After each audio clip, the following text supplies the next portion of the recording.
students, today I am going to start with environmental education. इस subject की हमने 2 videos पहले देखी हैं, जिसमें फर्स्ट वीडियो थी हमारे सिलेबस की, जिसमें मैंने लगभग 40 पॉइंट्स बताए थे जो आपको इस सिलेबस में पढ़ने हैं. एनवायरमेंटल एजुकेशन लगभग सारी यूनिवर्सिटीज़ पढ़ाती हैं, क्योंकि ये जो हमारा सब्जेक्ट होता है ये इसीलिए हमारे करिकुलम के अंदर ऐड किया जाता है ताकि हमें अपने एनवायरनमेंट के बारे में, अपने पर्यावरण के बारे में, अपनी प्रकृति, अपने नेचर के बारे में ज्ञान हो, और हम आगे, जैसे हम प्यूपल टीचर्स हैं तो हम आगे अपने स्टूडेंट्स को बता सकें एनवायरनमेंट के बारे में. उनके तो छोटे छोटे टॉपिक्स होते हैं, बट हमें वाइडर लेवल पे इसके बारे में नॉलेज होनी ही चाहिए. सो इस वीडियो को हर यूनिवर्सिटी के स्टूडेंट्स देख सकते हैं, क्योंकि ये जो सिलेबस है, जो करिकुलम में सिलेबस ऐड किया जाता है, वो लगभग सबका सेम होता है. क्योंकि बीएड कोर्स भले ही अलग अलग यूनिवर्सिटीज़ अपने अपने तरीके से पढ़ा रही हैं, लेकिन जो मेन इसका करिकुलम होता है वो सारी यूनिवर्सिटीज़ सिमिलर ही पढ़ाती हैं. तो आज हम पढ़ेंगे second topic of this subject, environmental education. तो environmental education and conservation of environment, यानी पर्यावरणीय शिक्षा एवं पर्यावरण संरक्षण, कि हम कैसे अपने पर्यावरण को संरक्षित करेंगे, कैसे उसको पॉल्यूशन से बचाएंगे, कैसे, जिस तरीके से हमने देखा कि पहले भी ऐसे बहुत से आंदोलन हुए, जैसे हम चिपको आंदोलन ले लें, या फिर हमारे पर्यावरण को साफ सफाई करने, हमारे पर्यावरण की सुरक्षा करने के लिए बहुत से ऐसे गवर्नमेंट भी प्लान्स बनाती है ताकि हरियाली और ज़्यादा बढ़ती रहे, पेड़ वगैरह ना काटे जाएं. उसके लिए बहुत से ऐसे रूल्स बनाती है, जुर्माना भी है पेड़ काटने के लिए. तो इस टॉपिक में हम यही पढ़ेंगे कि कैसे हमें अपने पर्यावरण का ध्यान रखना है, कैसे उसकी सुरक्षा करनी है. सो इसमें पढ़ रहे हैं आगे हम, आज के आधुनिक संसार में, यानी जो आज का जो ये मॉडर्न इंडिया है जो हमारी, इसमें बढ़ती हुई जनसंख्या, जैसे कि हमने देखा है कि आज़ादी के पहले इसकी हाफ से भी हाफ मान लीजिए जनसंख्या थी, और अब बढ़ के कितनी हो गई, 130 करोड़ से ऊपर जनसंख्या जा रही है हमारी. तो पृथ्वी पर जगह भी तो चाहिए ना, जनसंख्या बढ़ती जा रही है, चलो कोई बात नहीं, लेकिन उनके लिए जो रिसोर्सेज हैं, जो भी अनाज है या कोई भी चीज़ है, इसका इंतजाम तो होना चाहिए ना हर चीज़ का. पर्यावरण का तो हानि पहुंचा के, मान लीजिए हम फॉरेस्ट को कट कर रहे हैं, इंडस्ट्रीज लगा रहे हैं ताकि हमारी नीड्स को कंप्लीट कर सके, पूरा कर सकें, लेकिन जो हमारा पर्यावरण है वो भी तो हमारी एक नीड है. तो आगे हम देखेंगे इसमें, बढ़ती हुई जनसंख्या एवं तीव्र औद्योगिकीकरण के बोझ ने हमारे प्राकृतिक संसाधनों का तीव्र प्रयोग किया है. जैसा कि हमने देखा है कि इंडस्ट्रीज वगैरह लगती हैं, इंडस्ट्रीज को लगाने के चक्कर में सारे जंगल काट दिए जाते हैं, रोड बना दिए जाते हैं, फैक्ट्रीज लगती हैं. प्लस फैक्ट्रीज लगती हैं, उसमें जो काम हो रहा है वो तो हमारी नीड है ही, क्योंकि फैक्ट्रीज लगाई किस लिए जाती हैं, हमारी नीड्स को पूरा करने के लिए. लेकिन जो फैक्ट्रीज का धुआं जाता है वो हमारी वायु को, हमारे एयर को पॉल्यूट करता है. फैक्ट्री का जो पानी वगैरह निकलता है वो हमारे वाटर को पॉल्यूट करता है. नीड्स तो कंप्लीट हो रही हैं, लेकिन उससे हमारे पर्यावरण को सबसे ज़्यादा हानि पहुंचती है. पर्यावरण के मानव गतिविधियों द्वारा पतन के कारण प्राकृतिक संसाधनों पर होने वाले अनुकूल प्रभाव के कारण पर्यावरण संरक्षण जैसे नेक कार्य का पथ अग्रसर हुआ है. तो हमने देखा ही है, हमारी जो गवर्नमेंट है वो भी बहुत से ऐसे प्लान्स बनाती है हमारे पर्यावरण को संरक्षित करने के लिए, हमारे पर्यावरण का ध्यान रखने के लिए, कि मतलब लोग पेड़ों को ना काटें, या पानी को ज़्यादा वेस्ट ना करें, एयर को पॉल्यूट ना करें. हमारी सॉइल के लिए अब जैसे मिट्टी है हमारी, उसमें ऐसी ऐसी खादें डाली जाती हैं जिसके जैसे 2-4 साल के बाद मिट्टी जो हमारी ज़मीन है, जो हमारी लैंड है, वो बंजर हो जाती है. तो ऐसी खाद को रोक लगाया गया है, जिसमें या जिसकी जगह पर हमें जैविक खाद का उपयोग करने की राय दी गई है. जैसे बहुत से ऐसे कैंप्स लगते हैं गाँव में, या जैसे हमारे जो ग्रामीण क्षेत्र होते हैं जहाँ पर खेती बाड़ी होती है, वहाँ पर ऐसे बहुत से कैंप्स लगाए जाते हैं, और वहाँ पर बोला जाता है कि आप जैविक खाद का उपयोग करें, जो ये केमिकल वगैरह वाली खाद आती है उसका कम उपयोग करें. लेकिन लोग क्या करते हैं, लोग केमिकल वाली खाद का क्यों उपयोग करते हैं, ताकि जल्दी से जल्दी उनकी फसल बढ़े और उसे बाजार में बेचा जा सके. और जो नेचुरल तरीके से फसल होती है उसमें बहुत टाइम लगता है, लगभग डबल टाइम लग जाता है उसको तैयार होने के लिए. सो नेक्स्ट हम आगे पढ़ेंगे केरल की 2018 की बाढ़, केरल में जो 2018 में जो बाढ़ आई थी, इस मामले में नवीनतम बिंदु है एवं प्रकृति के विषय में गंभीर चेतावनी देती है, जिसके बारे में हमने गंभीर रूप से कहीं सीखा है। जनसंख्या की अभूतपूर्व वृद्धि, जो जनसंख्या हमारी बढ़ती जा रही है, उससे कितना नुकसान पहुंच रहा है, एवं राज्य में अनियंत्रित प्रदूषण गंभीर चिंता का विषय है, एवं उनके उपचारात्मक उपाय ढूंढने की आवश्यकता है। तो यही सारी चीजें देख के कि कहीं बाढ़ आ रही है, कहीं बहुत ज्यादा पर्यावरण मतलब पेड़ पौधे काटे जा रहे हैं, पर्यावरण को नुकसान पहुंचाया जा रहा है। सबसे ज्यादा हमें पेड़ों की नीड क्यों है?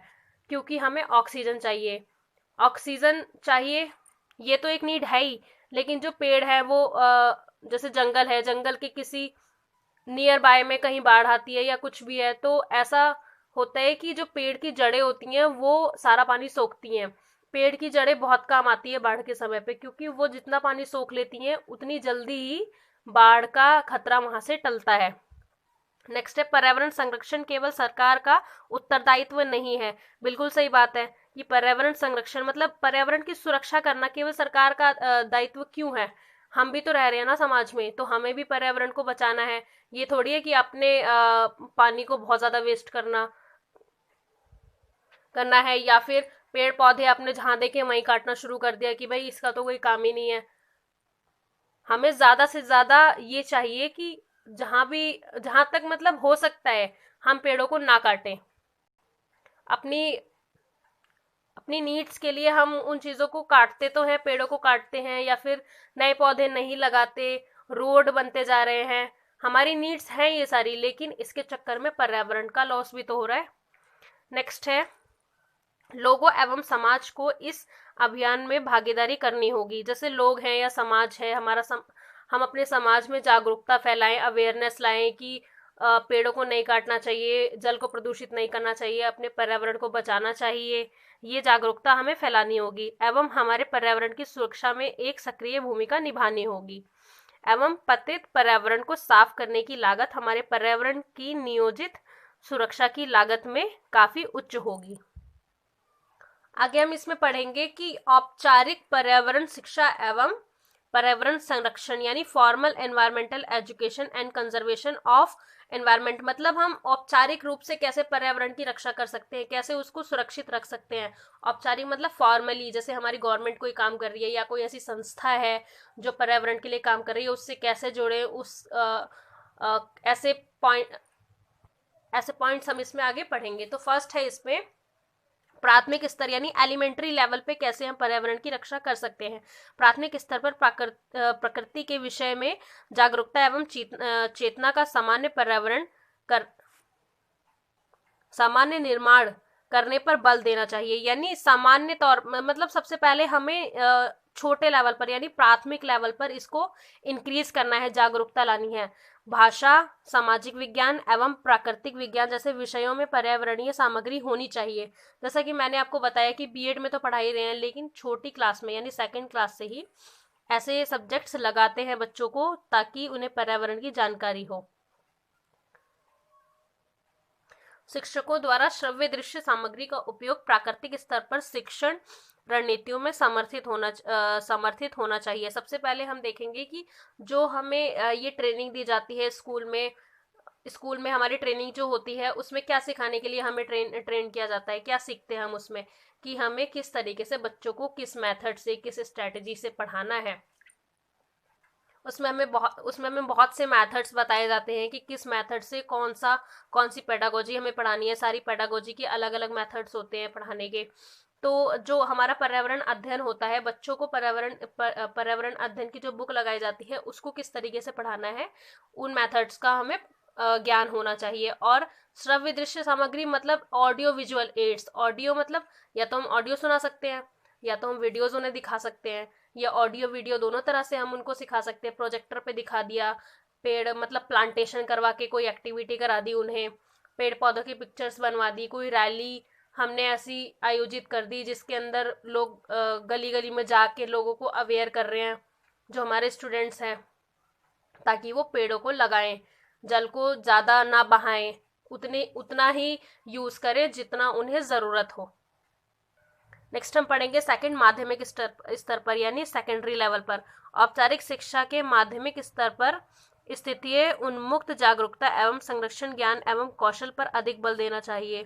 इस स्तर पर कुछ व्यवहारिक एवं अनुप्रयोग उन्मुक्त गतिविधियों को शामिल करना चाहिए ताकि प्राथमिक स्तर पर सैद्धांतिक आधार मजबूत हो सके।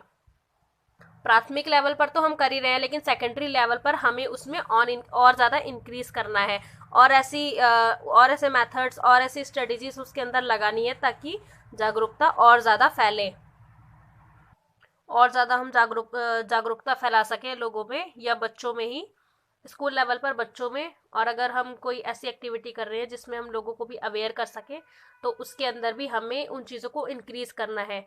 यानी हमें ऐसे सबसे बेटर है कि हमें उन्हें दिखाना चाहिए ये चीज़ विजुअली कि इस तरीके से हम पर्यावरण को सुरक्षित रख सकते हैं। ऐसे हम कैंप्स लगा सकते हैं या फिर ऐसी कोई रैली निकाल सकते हैं जिससे हम समाज को। हम देखेंगे कि हायर लेवल पर यानी उच्च स्तर पर हम कैसे पर्यावरण की रक्षा कर सकते हैं, कैसे लोगों को जागरूक कर सकते हैं। उच्च शिक्षा पर्यावरणीय असंतुलनों को नियंत्रित करने में महत्वपूर्ण भूमिका निभाती है। यानी जो हायर लेवल की एजुकेशन होती है वो लो लेवल की जो एलिमेंट्री या सेकेंडरी लेवल है उसमें अगर कोई चीज़ ऐड करनी होती है या कोई ऐसा मेथड है या ऐसी कोई स्ट्रेटजी है जिसके द्वारा हम और ज़्यादा अवेयर कर सकते हैं लोगों को, उसकी भूमिका निभाती है और नए नए प्लान्स या कोई भी ऐसी योजना उसमें ऐड करती है। मुख्य केंद्र संरक्षित विकास, संरक्षण एवं पुनर्चक्रण ज्ञान एवं कौशल होने चाहिए जो प्रदत्त पाठ्यक्रम की प्रकृति पर निर्भर करता है। इस स्तर एवं शोध गतिविधियों को अधिकतम प्रोत्साहन देना चाहिए, मतलब एनकरेज करना चाहिए और ज़्यादा इतना एनकरेज करना चाहिए कि लोग समझें इस बात को कि हमें अपने पर्यावरण को किस तरह बचाना है। विस्तारित कार्य भी इस स्तर में शामिल किए जाने चाहिए। सो यहाँ हमारा ये टॉपिक खत्म होता है। अगर कोई क्वेरी हो इस टॉपिक से रिलेटेड या किसी भी टॉपिक से रिलेटेड तो आप कमेंट बॉक्स में कमेंट कर सकते हैं।